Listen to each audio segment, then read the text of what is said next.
안녕하십니까. 김종욱입니다. 저희가 지난 시간까지 했었던 게, 조선이 개국을 하고, 그리고 또 개국과 쇄국 사이에 야기되는 문제점, 그리고 개국 이후에 또 개화와 척사 사이에 발생하는 문제점에 대해서 쭉 이야기를 했습니다. 그런데 결국 우리 조선의 개화 내지는 근대화는 실패했다고 볼 수 있죠. 그 실패의 결과 식민지가 된 건데, 이번 시간에는 조선의 근대화가 실패하게 된 원인에 대해서 이야기할 것입니다. 그래서 그 원인을 찾아볼 텐데, 일단 조선 근대화가 실패한 원인은 크게 보면은 외적인 요인과 내적인 요인 두 가지로 나눌 수가 있을 겁니다. 여기서 외적인 요인이라고 하는 것은 어떤 조선을 둘러싼, 개국의 환경을 둘러싼 주변 어떤 그 열강들의 외적인 상태, 어떤 정치적인 역학관계의 상태에서 나오는 특징이라고 본다면은, 이 두 번째 어떤 내적인 요인은 조선 그 자체가 안고 있었던 문제점인데, 조선이라고 하는 것은 그 당시에 중국과 일본이 그랬지만은 팍스 시니카 체제라고 했습니다. 즉 성리학 내지는 주작에 의해서 지배되는 질서였기 때문에 조선 성리학만이 가지고 있는 어떤 문제점이 여기서 얘기하는 조선의 근대화를 가로막은 어떤 내적 요인으로서 작용할 수가 있을 것입니다.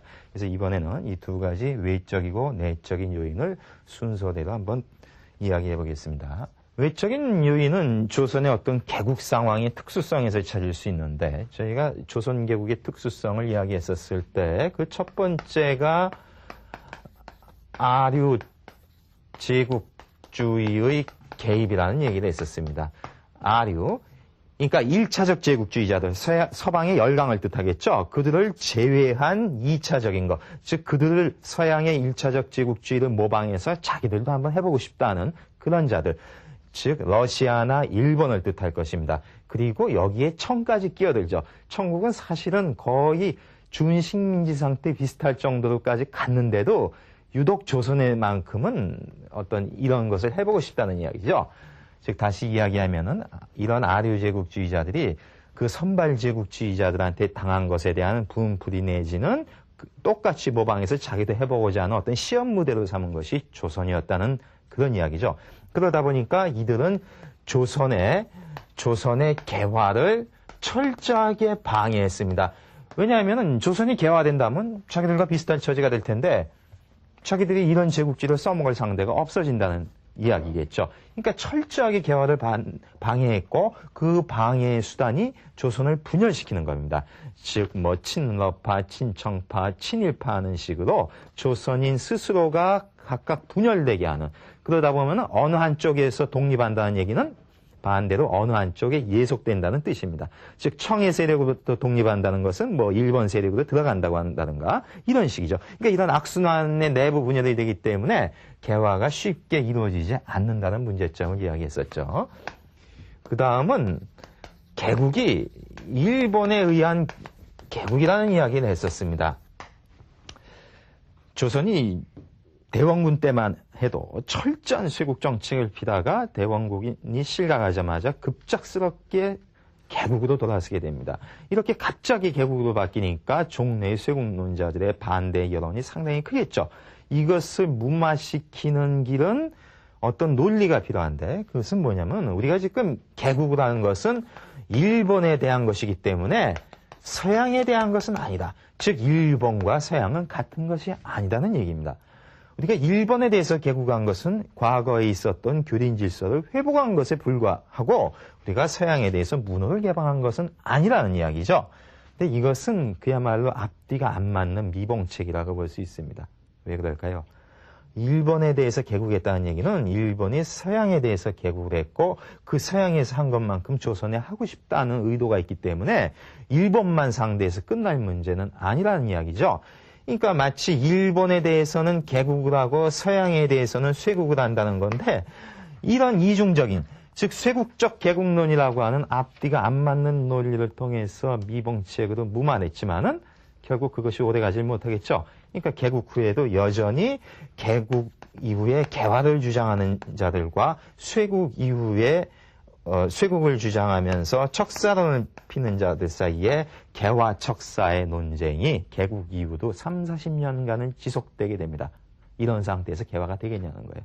즉 이런 일본에 의한 개국의 효과는 개화의 지연 효과가 있었다는 겁니다. 이렇게 방해받고 지연받았기 때문에 결국 실패의 길로 갈 수밖에 없는데 여기에 결정타를 가하는 것이 조선 내부의 원인이다 이렇게 볼 수 있죠. 그것은 조선만이 가지고 있는 성리학의 특징에서 잡을 수 있다는 것입니다. 내부 요인이요. 자, 이제부터는 조선의 근대화가 실패하게 된 내부의 요인을 이야기하겠습니다.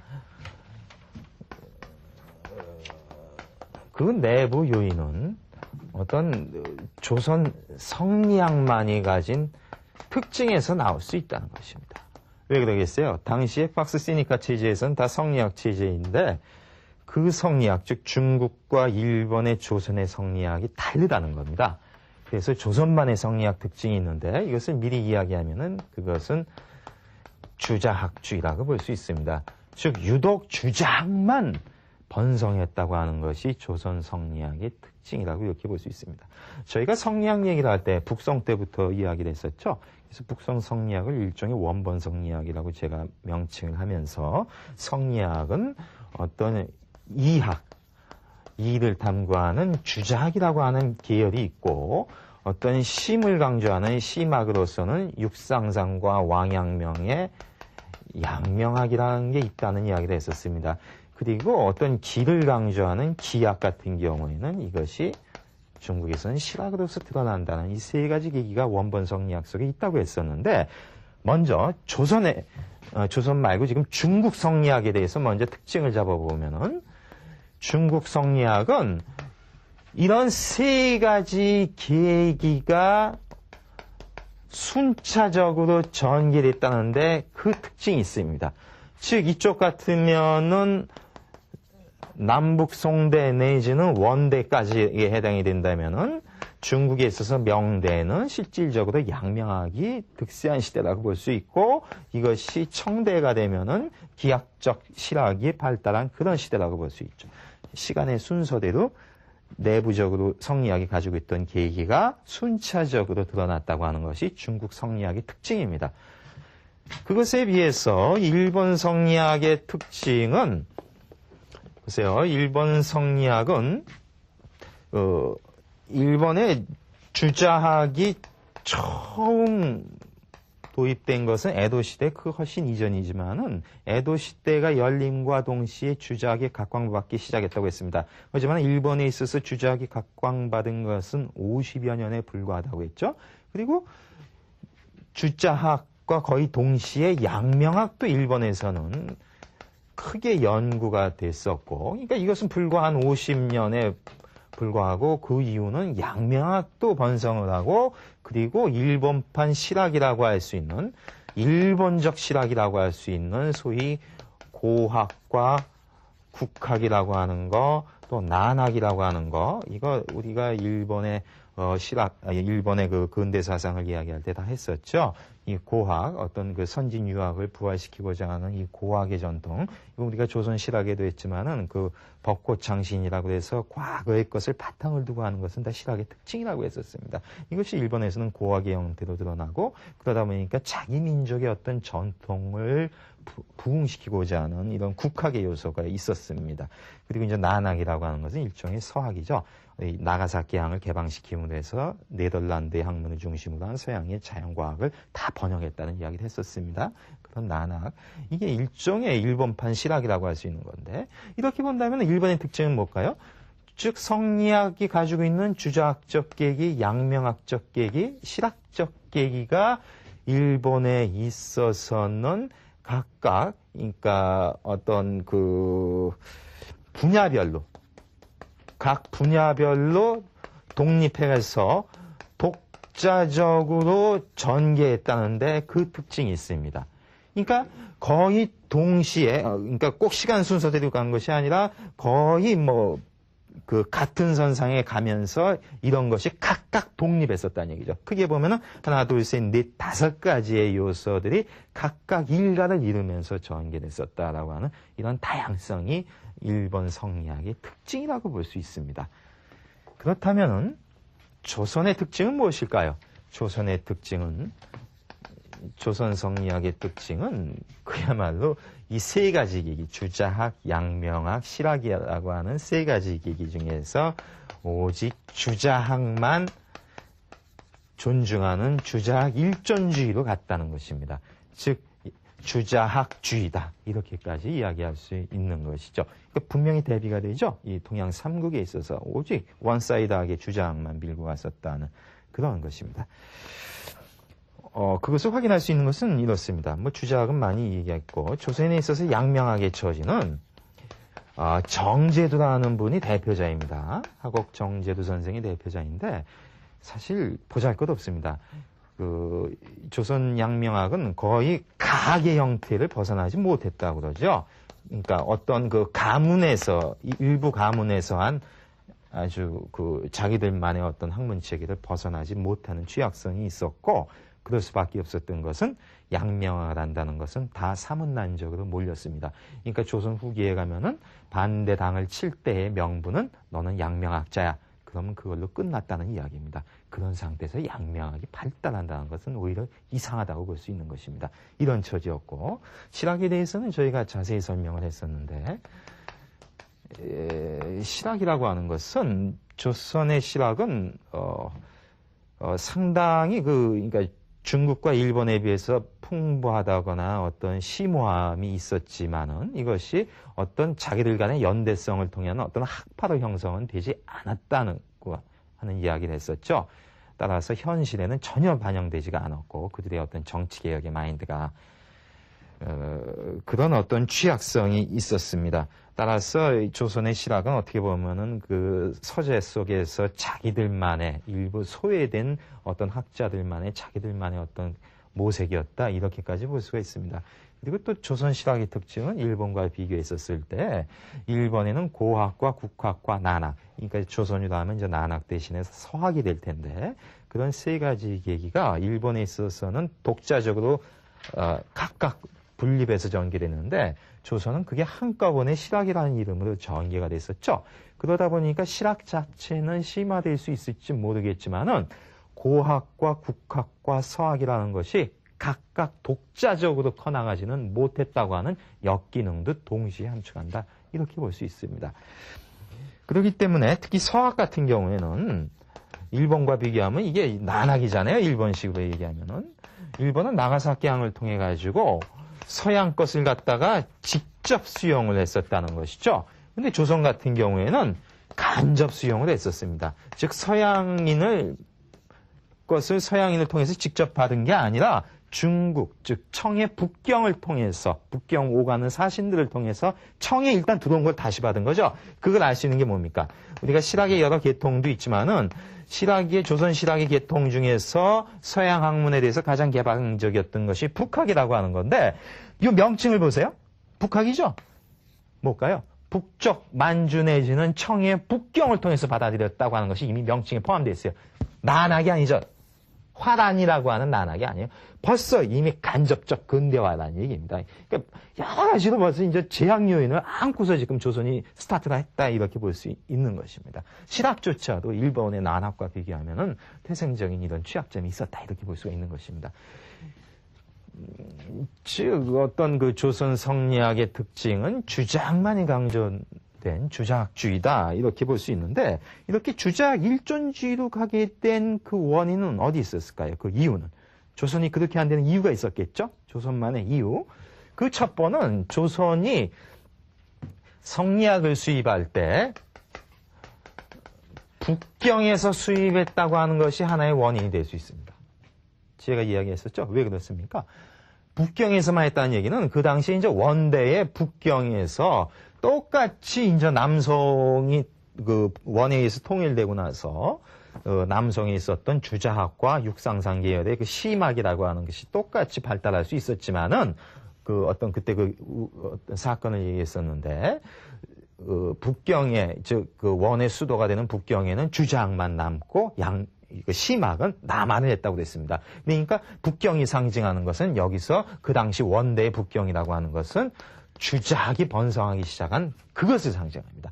그런데 여기에 가서 다 고려 때 가서 유학자들이 받아온 것이기 때문에 그들은 시막, 나중에 이제 양명학으로 전개되는 이런 계기에 대해서는 의도적 내지는 어떤 불가피하게 무지할 수밖에 없었다. 이렇게 볼 수 있습니다. 그러니까 이미 도입 때부터 주장만 강조되는 분위기로 시작이 된 겁니다. 그게 이제 고려가 망하고서 조선으로 이어지게 되는 것인데, 그러면은 두 번째는 뭘까요? 그건 조선의 건국과 관련이 되는데, 주작이야말로 건국의 논리를 제공할 수 있다. 이렇게 보는 거예요. 이 지금 고려에서 조선을 개국한다고 하는 건데 이것이 그 조선만의 어떤 특이한 상황인데 이것도 한번 비교를 해볼까요? 우리 중국을 보면 말이에요. 중국에서 비슷한 시대, 그 조선이 창업할 때 시대를 보면은 거기는 원에서 명이 가는 시대라고 볼 수 있는데 이것은 민족의 교체이죠. 네? 민족의 교체입니다. 이것은.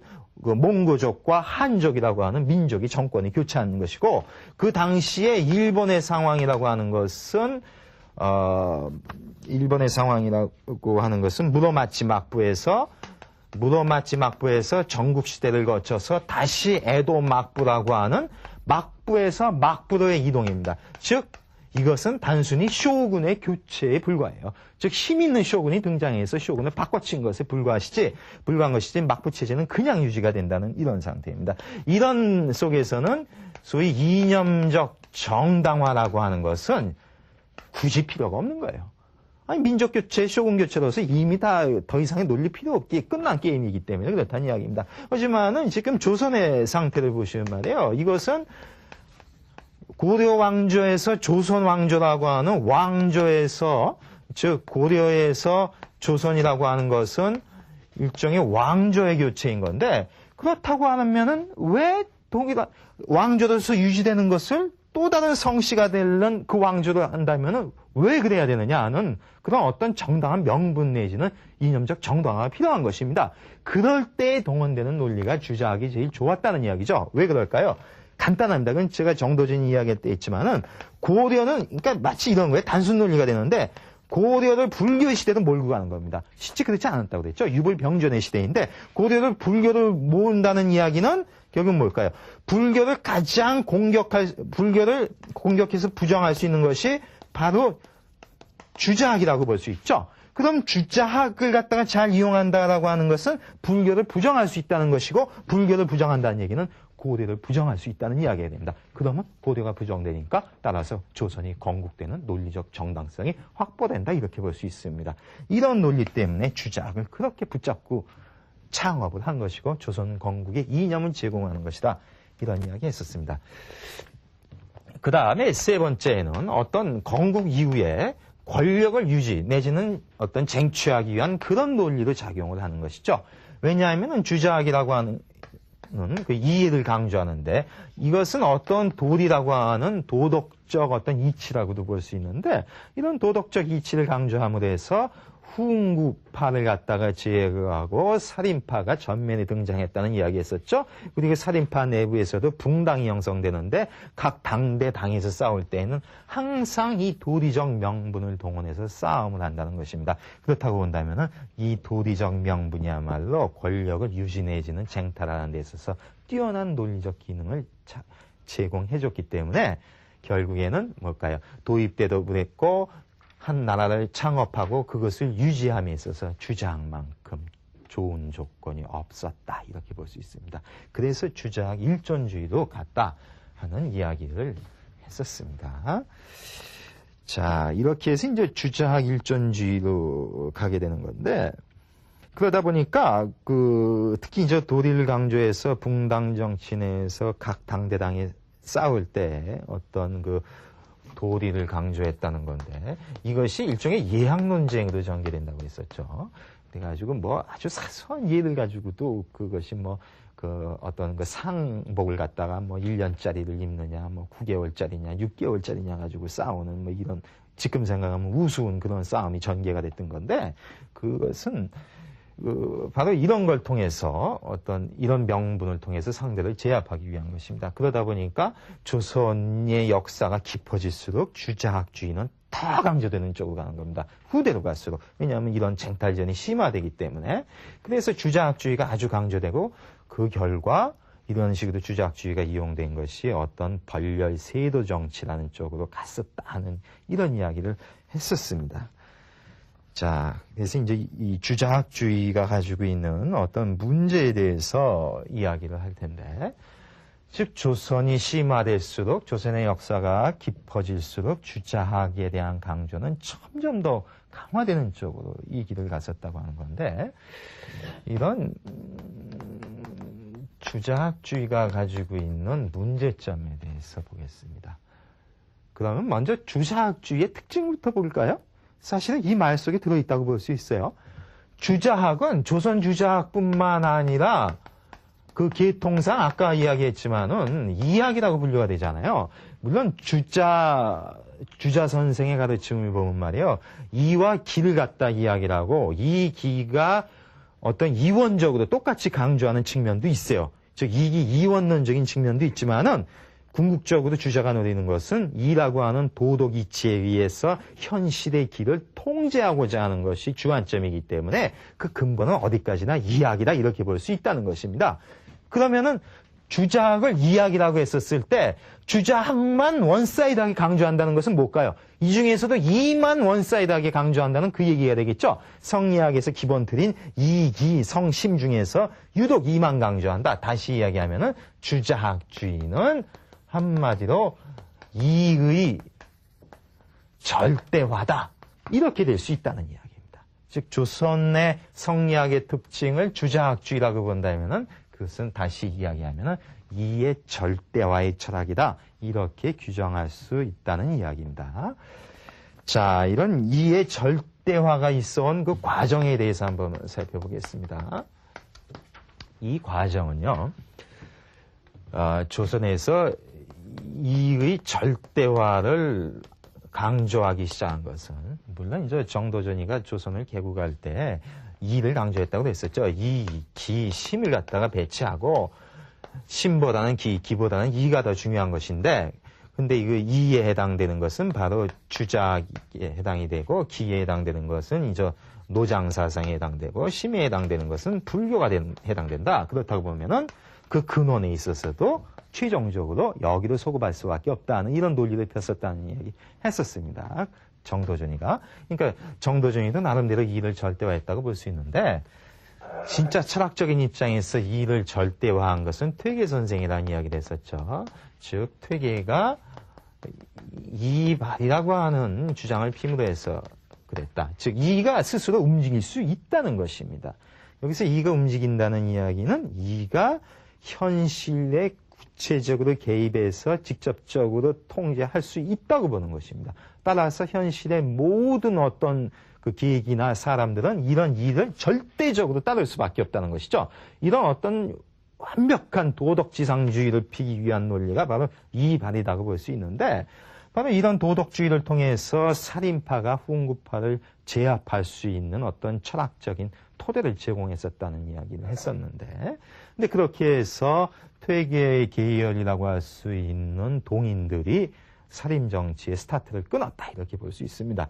그런데 바로 이어서 임진왜란이 일어나는데, 이런 현실의 혼란 상황이 오니까 이렇게 이가 현실에 대해서 개입을 할 수 있다고 얘기했는데 현실이 혼란된다면은 그 현실 혼란의 원인의 책임도 이한테 있지 않겠느냐 이런 생각할 수 있죠.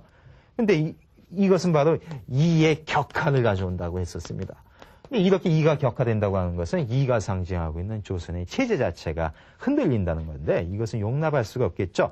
그럴 때 동원되는 논리가 리의 상대화라는 것이고, 이것은 바로 임진왜란 직전에 율곡 선생께서 주장했었던 바로 기국의 논리가 여기서 이용되기 시작합니다. 즉 이라고 하는 것은 어디까지나 기에 의해서 국한될 수밖에 없다.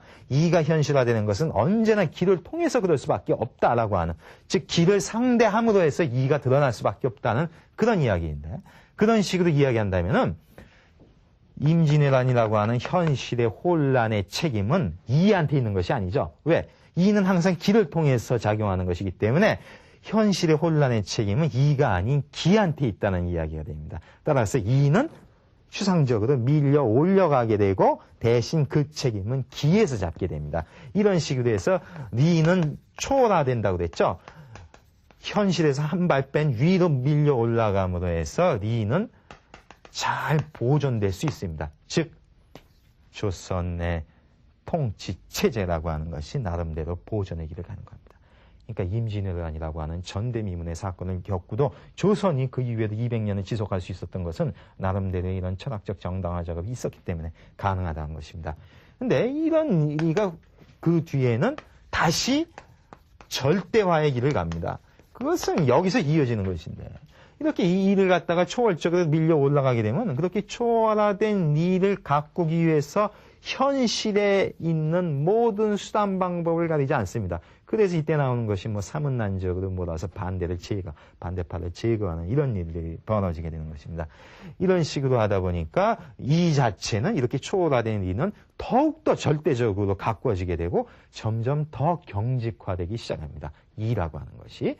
그러다 보니까 이 이는 그야말로 하나의 도덕적 그런 이치인데 마지막쯤에 가면은 그야말로 너무나 절대화되고 너무나 경직화되어 있기 때문에 이런 도덕적 이치 자체가 거의 유명무실할 지경이 갑니다. 그게 바로 세도정치라고 할 수 있죠. 아무런 어떤 이런 이에 대한 어떤 이런 이제는 제약이 없이 철저하게 어떤 수단 방법을 통해서 권력만 쟁취하겠다는 이런 길을 가게 되는 것입니다. 이런 거. 그러니까 결국에는 조선은 이의 절대화에서 시작해서 이의 절대화로 끝나는 그런 시대였다. 이렇게 볼 수 있죠. 이런 과정입니다. 자, 그렇다면요. 이제는 이런 과정 속에서 나오는 그런 효과가 있습니다. 어떤 효과. 이런 일을 절대화시켜주는 과정들 지나감에 있어서 나오게 되는 어떤 효과가 있는데 그것은 자연스럽게 이런 과정을 거쳐가면서 이의 절대화, 상대화, 재절대화의 길을 500년을 거쳐가면서 나오게 되는 것은 나름대로의 논리가 나오게 되는 것인데 그 논리를 저는 통의 논리라고 부르겠습니다. 통의 논리. 이 통의 논리는 뭐냐면요. 그러니까 어떤 이의 절대화에 있어서 야기된 논리적인 방식이라는 건데 이런 겁니다. 먼저 이 통에 있어서는 첫째가 계통이라고 하는 것을 이야기할 수 있습니다. 계통. 첫째가 이제 계통입니다. 계통이라고 하는 것은 그야말로 어떤 계보를 따져가지고서 그 계보에 속한 것을 갖다가 놓고서 편을 가르는 이런 것입니다. 이런 어떤 계보의 논리라고 볼 수 있죠.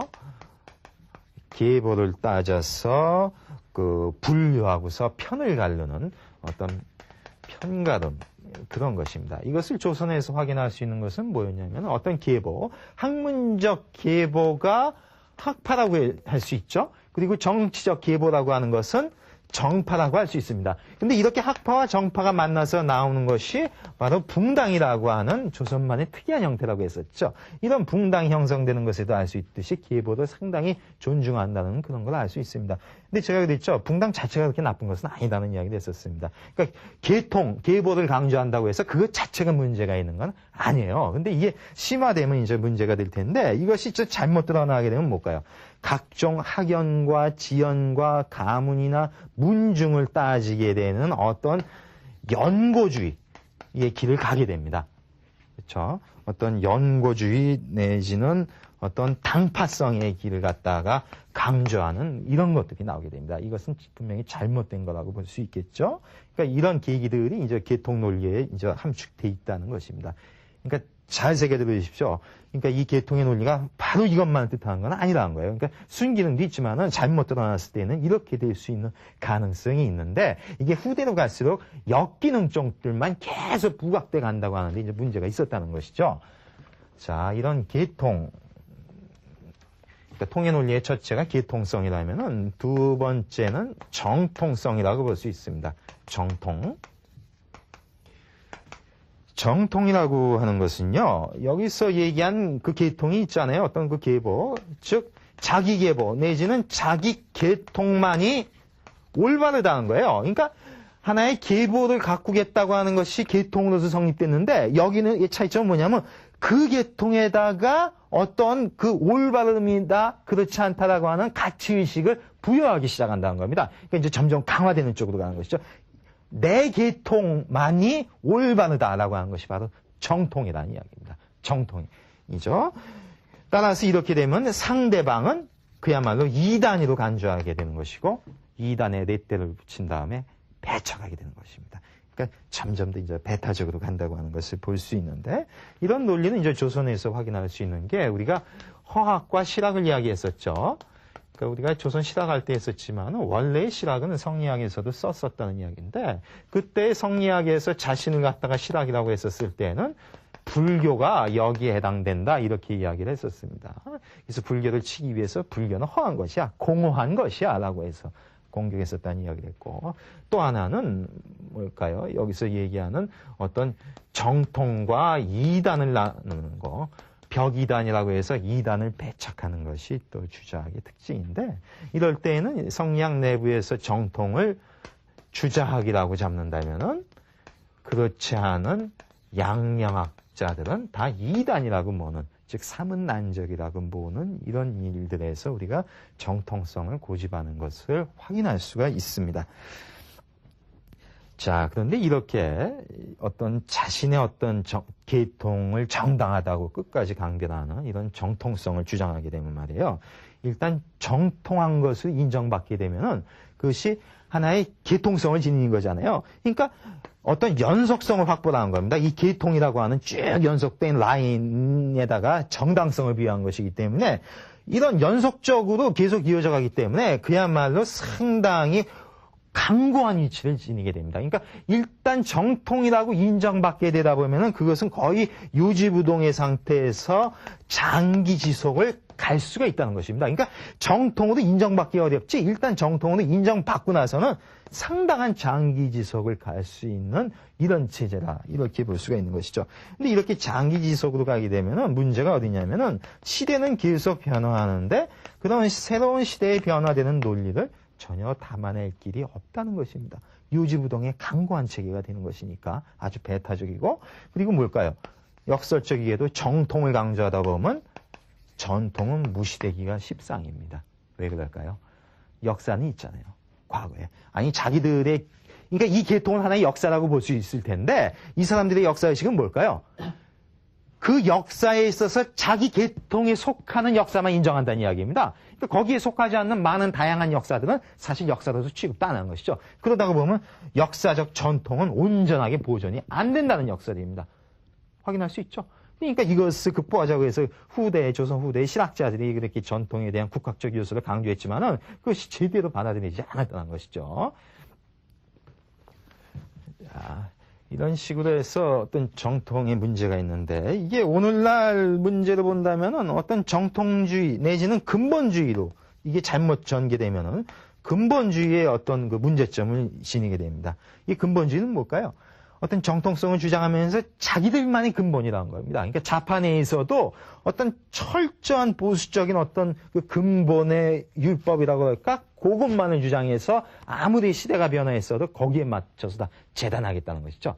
이게 잘못됐었을 때 특히 종교에 있어서 근본주의는 아주 무섭다라고 하는 것을 요새 우리가 어떤 그 종교 간의 싸움 속에서 충분히 우리가 감지할 수가 있습니다.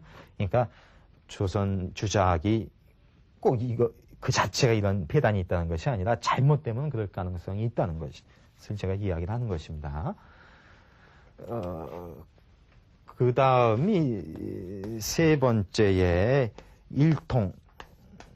세 번째는 이제 일통이라고 볼 수 있는데 이렇게 계통이 정당한 정통으로 확립됐었을 때 그것이 하나의 질서를 통해서 세상을 다 통째로 지배할 수 있다라고 하는 것.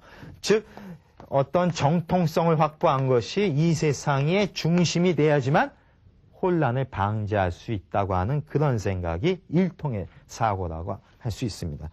이것은 조선에서 확인할 수 있는 것은 뭐 유교 전체에서 나오는 이야기인데 대일통사상이라는 게 있어요. 이건 뭐냐면은 그러니까 큰 거, 즉 온천하가 하나의 질서에 의해서 통일적으로 다스려져야만 한다는 것입니다. 그 하나의 질서가 어떤 주자학적 이라고 볼 수 있을 텐데, 또 어떤 뭐 도라고도 할 수 있겠고요. 그것에 의해서 다스려져야 된다고 하는 건데, 이것도 장단점이 있죠. 장점은 뭐냐면 어떤 도덕적 이치에 의해서 세상을 나름대로 통제할 수 있고 혼란을 방지할 수가 있는데, 단점은 뭐냐면은 유일한 질서, 그것이 아니면은 이 세상은 끝장이 난다고 하는 강박관념이라는 것입니다. 이런 강박관념이 잘못 진행된다면 뭘까요? 철저한 배타성으로 드러날 수밖에 없고, 그것은 다시 이야기하면은 도덕의 이름으로 어떤 회기라를 갖다가 정당화시키는 이런 논리로 갈 수 있다는 것입니다. 이런 어떤 획일성을 도덕적 이름으로 강조하는 것이죠. 그래서 이것이 현대적으로 잘못 진행된다면 온갖 이 세상의 중심주의들, 뭐라고 그럴까요? 뭐 서양 중심주의, 동양 중심주의, 뭐 인간 중심주의, 이성 중심주의, 남성 중심주의, 뭐 여성 중심주의와는 온갖 편벽된 배타적인 자기 중심성의 논리로 빠질 가능성이 충분히 있다는 것입니다.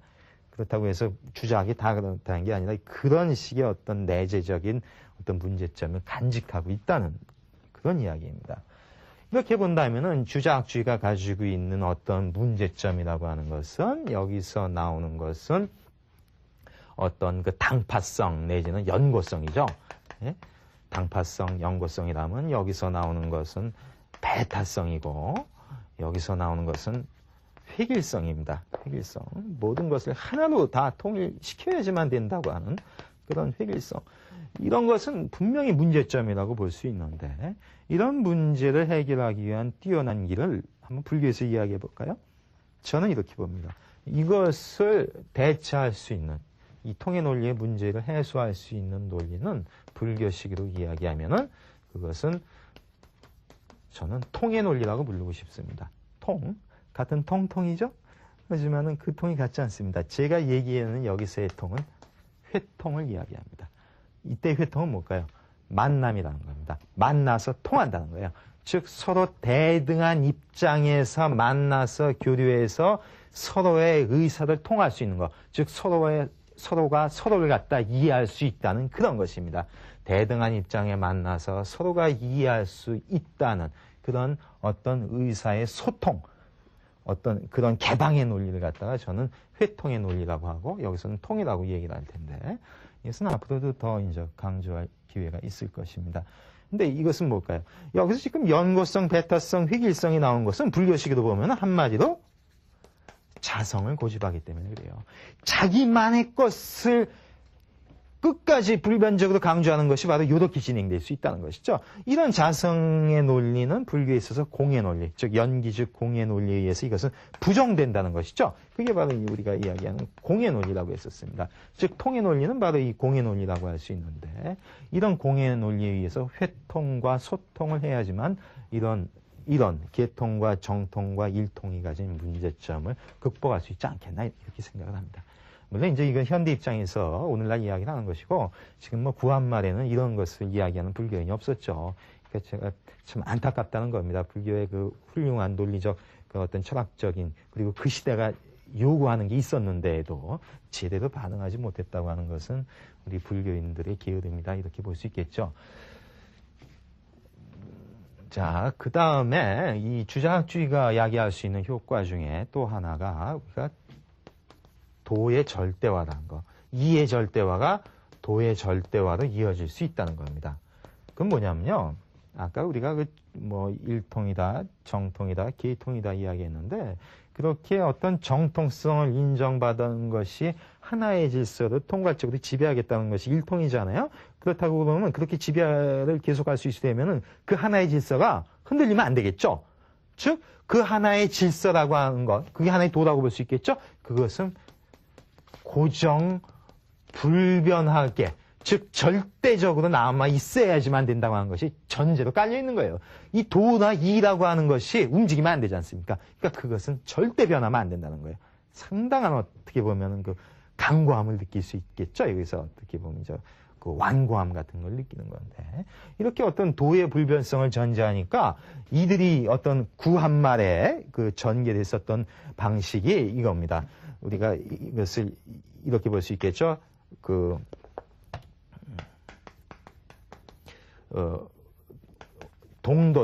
동도석이 그런 얘기 있었죠. 근데 이것이 구한말에 전개될 때는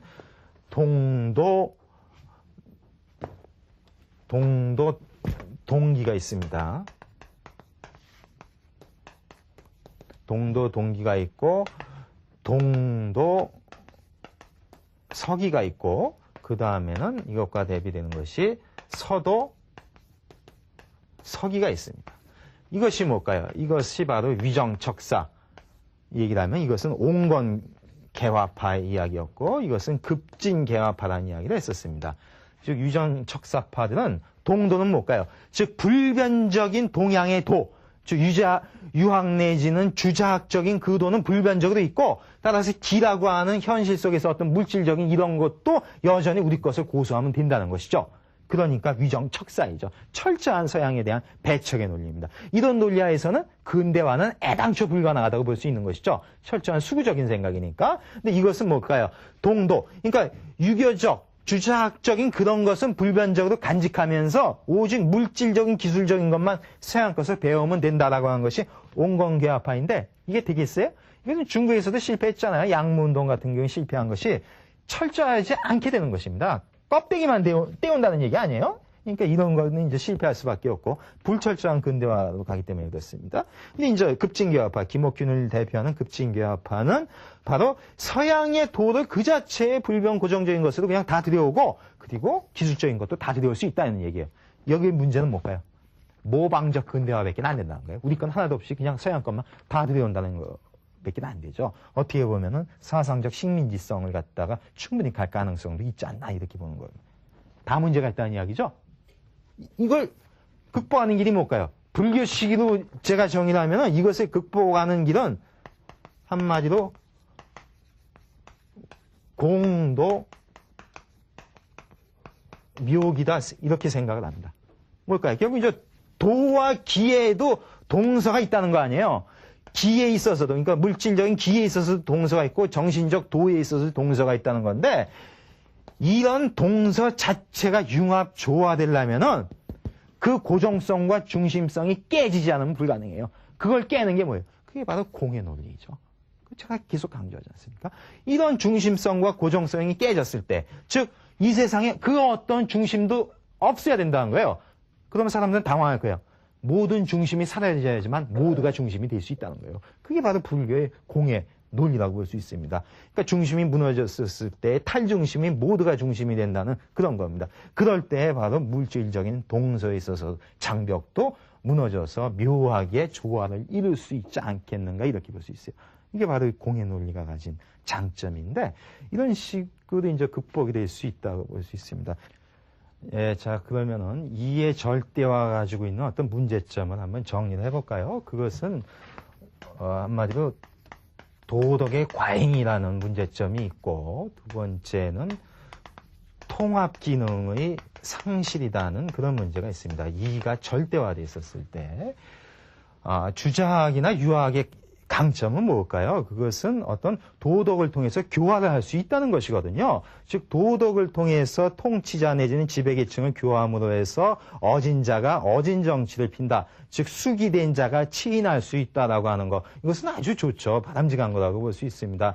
그런데 이렇게 도덕의 교화는 좋지만은 그것이 지나치다 보면 도덕이 과잉된다는 것입니다. 도덕이 넘친다고 하는 건데, 이것이 바로 이의 어떤 지나친 절대화이다 라고 이렇게 표현되는 것인데요.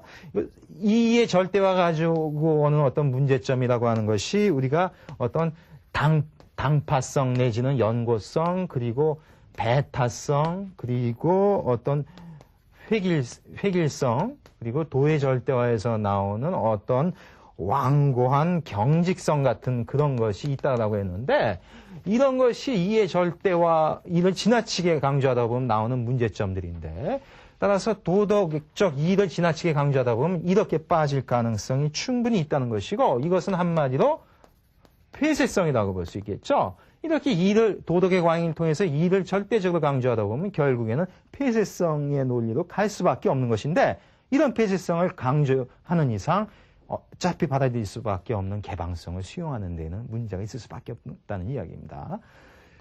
그 다음에 어떤 통합 기능의 상실인데요. 자, 이런 이의 그 조선에서 이를 이렇게 붙잡았었던 것은 나름대로 사회를 통제할 수 있는 통합의 기능을 작용한다는 것이거든요. 어떤 도덕적 교화나 감화를 통해서 할 수 있다는 것이었는데 실제 이런 도덕을 통해서 이면에 깔린 것은 왜 도덕을 그렇게 강조하느냐? 이상하지 않아요? 도덕을 입버릇처럼 계속 주장한다고 해서 현실이 진짜 도덕화되는 건 아니잖아요. 실제 그랬다는 겁니다. 도덕만 입으로 되뇌었지 현실에 있어서는 외려 후대로 갈수록 도덕은 사라지고 이는 공중분해되는 건데 그것은 신분제를 강조하기 위해서 이를 강조했기 때문에 그렇다는 얘기예요. 그러니까 노비제라고 하는 중국과 일본에 비해서 훨씬 더 강력한 노비제를 유지하고 있던 것도 조선이었다는 겁니다. 이렇게 어떻게 보면은 겉으로는 이를 주장하지만 그 밑에는 신분 차별을 강조하는 식의 어떤 저희가 깔려 있었기 때문에 사실은 이 통합을 위해서 이를 선택했지만은 이것은 제대로 된 통합의 기능을 상실했다 이렇게 볼 수 있습니다. 후대로 갈수록. 그러니까 이런 그야말로 이제 근대화를 할 때는 국민 통합과 국가의 독립이라고 하는 것 그것이 민족이 주체가 돼서 수행한다라고 하는 것이 서양식 근대화 이것은 서양이나 그것을 받아들이는 동양이나 똑같이 이것이 있어야지만 된다는 겁니다.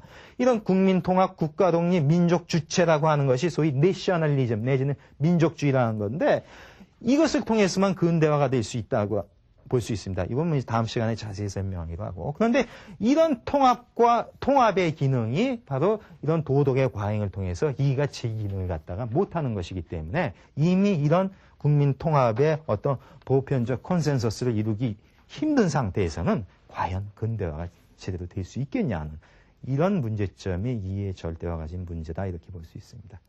자, 그래서 다음 시간에는 또 이어서 민족주의, 내셔널리즘의 전체적인 것을 근대화와 관련시켜 보겠습니다.